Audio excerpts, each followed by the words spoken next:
श्रीमद् भागवत गीता में जो साफ साफ कहा है, अध्याय 9 श्लोक 25 में कहा है इस चीज को बार बार कि जो जिसकी पूजा करता है वो उसी को प्राप्त होता है। और नारायण कहते हैं कि जब कोई मेरी पूजा करता है, पूजा मतलब स्वयं को समझने की कोशिश करता है, ध्यान साधना करता है, तो वो जो है 84 लाख बंधनों की जन्म मरण के बंधन से मुक्त होकर के और मुझे प्राप्त होता है। इनका अपमान होता है इस तरह से लेकर के चलने से, तो ऐसा नहीं, उचित नहीं है, शास्त्रोक्त नहीं है ना।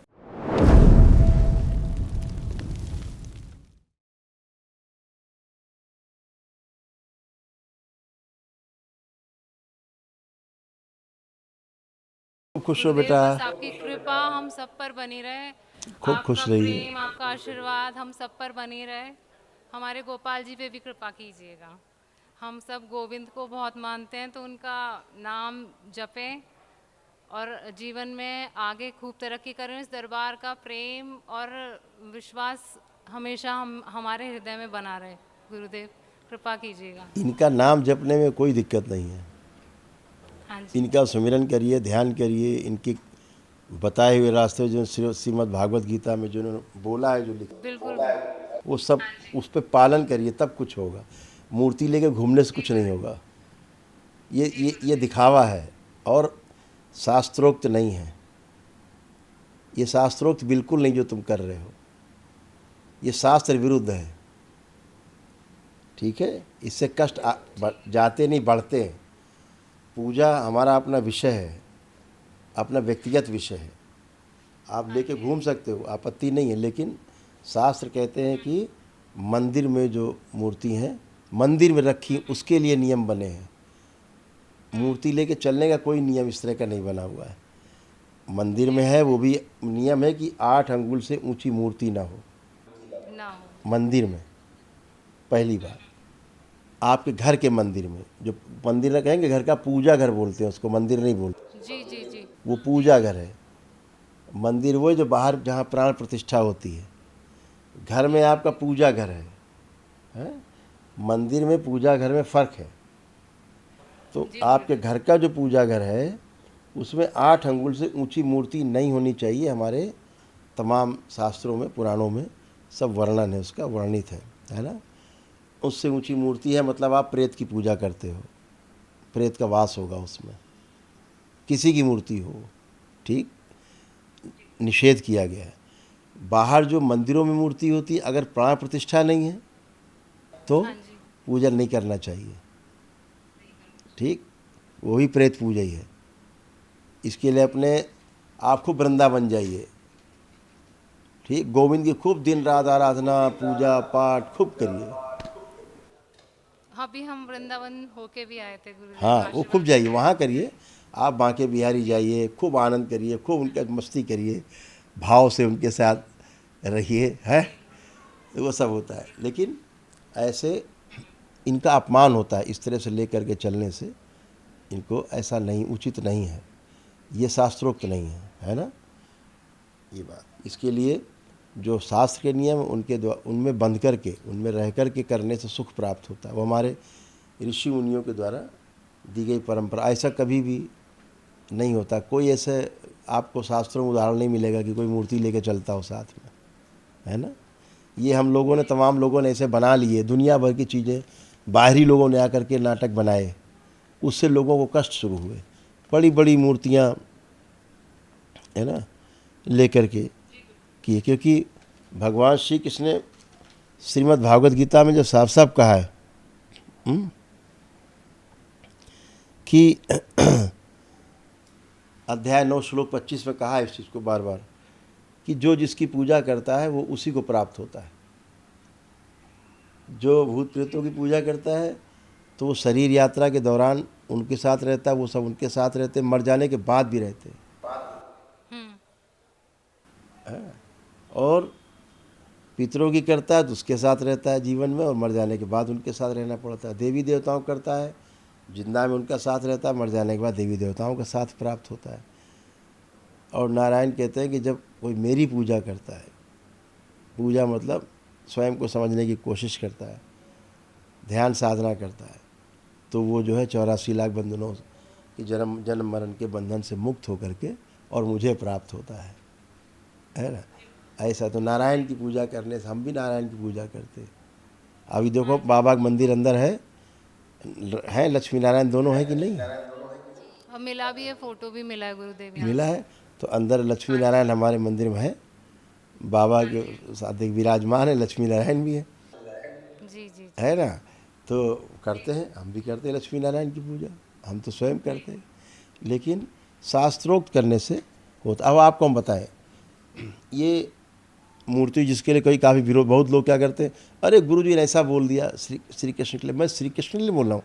आप यहाँ हनुमान जी की मूर्ति लिए होते, शिव के लिए होते, तब भी मैं कहते आपसे कि उचित नहीं है, चाहे किसी के लिए हो। हम मूर्ति की बात कर रहे हैं, हम किसी व्यक्ति की बात, क्योंकि कोई व्यक्ति होता नहीं, एनर्जी है, वहाँ कोई व्यक्ति नहीं है।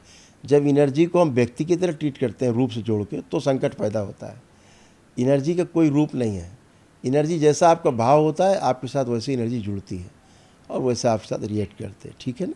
ऐसे होते आपको इसका हम एक वो दिखाया, शास्त्र विरुद्ध पूजा से क्या होता था। आप जब भी इनकी पूजा करती है, कभी भी आपकी माँ को कंपन होता है। आप पूछिए, माँ बताएंगी आपकी एनर्जी अच्छी कनेक्ट नहीं होती थी आपसे। आपको खूब पूजा पाठ करना, खूब वृंदावन जाएं, खूब बांके बिहारी के दर्शन करें, दिन रात उनके दर्शन करो, घर में करो। घर में अपने श्री कृष्ण की छोटी सी लड्डू गोपाल रखिए मूर्ति, आप करिए जो शास्त्रोक्त 8 अंगुल से कम हो, छोटी हो, ठीक है ना। खूब करिए पूजा, लेकिन लेके चलना नहीं, घर में करो, ठीक है, ठीक है। ताकि कोई उपहास ना उड़ाए। खुश हो, प्रसन्न, प्रणाम गुरुदेव। खुश रहो बेटा, प्रणाम गुरुदेव। खुश रहो बेटा। कैसे हो? गुरुदेव यहाँ आने से पहले मैं गुरुदेव ठीक हूँ, आप बताइए। गुरुदेव जब मैं परसों यहाँ पे आई थी, मेरी बहुत ज़्यादा पेन था, मेरी बॉडी में बहुत ज़्यादा था कि माता की आरती में भी मुझसे खड़ा नहीं हुआ जा रहा था। और अगले दिन से पता नहीं माता ने कौन सी एनर्जी दी कि कल रात 12 बजे तक भी मेरी बैटरी पूरी चार्ज थी, मुझे कोई शरीर में कष्ट नहीं हुआ किसी भी तरीके का।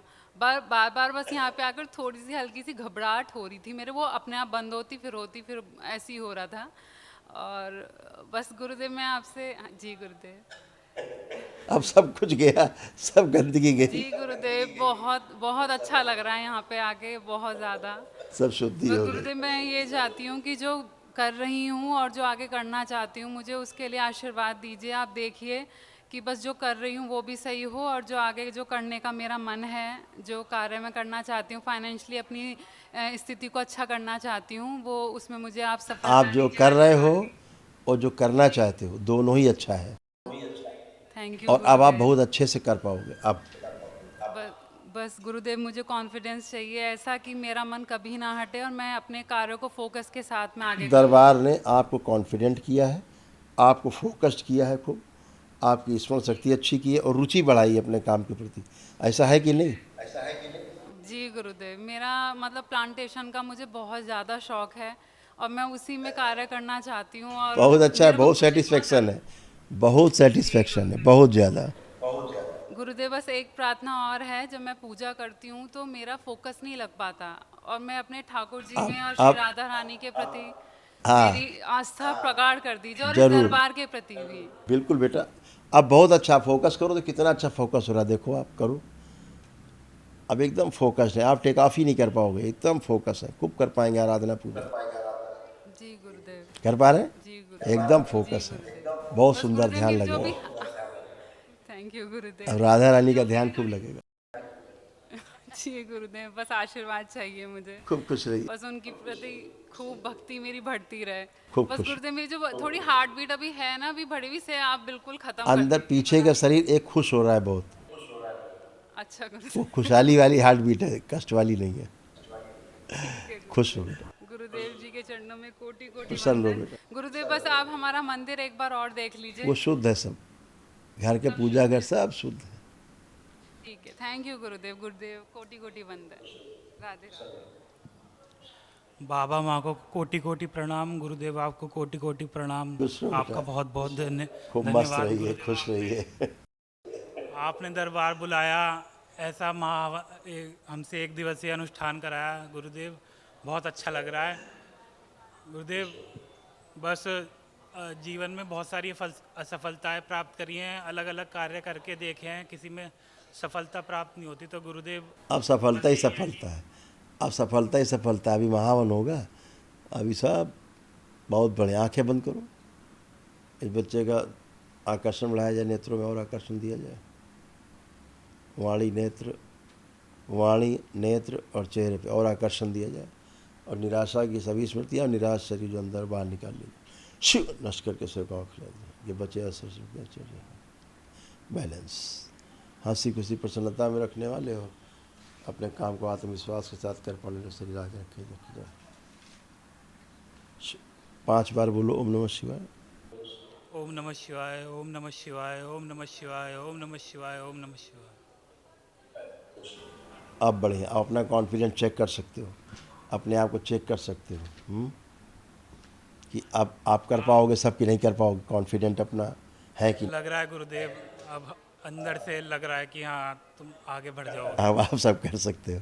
ठीक है, खुश रहो, प्रसन्न, मस्त रहो। बहुत बहुत धन्यवाद गुरुदेव। खुश रहो बेटा। गुरुजी, बिटिया के लिए जो आपने हवन बताया, इसे वहीं घर पे कर सकते हैं या क्या किया, ये आप कराओगे? ये निशुल्क होता है, दरबार की ओर से निशुल्क है, वो यहीं होता है। तो 1 दिन का होता है, पूरा सुबह से लेकर शाम तक चलता है, होता है तमाम अनुष्ठान। तो उसके लिए उसके किससे संपर्क किया जाएगा? वो जहाँ ऑफिस में, जो ऑफिस था ना वनडे का, वहीं जा कर के वो स्लिप आपको मिलेगी यहाँ से, वहाँ दे दीजिए, वो आपको समय दे देंगे कराने का। ठीक है, तो बच्चियों का और इसका बच्चे का संकल्प करा के, ये एक चारों में से कोई एक कर लेगा, बाकी 3 का संकल्प करके, तीनों बच्चियाँ और ये बेटा, ये चारों में से कोई एक करे और 3 का संकल्प करके कर लेगा, क्योंकि ऊर्जा पहले से बहुत है आपके पास। खुश है।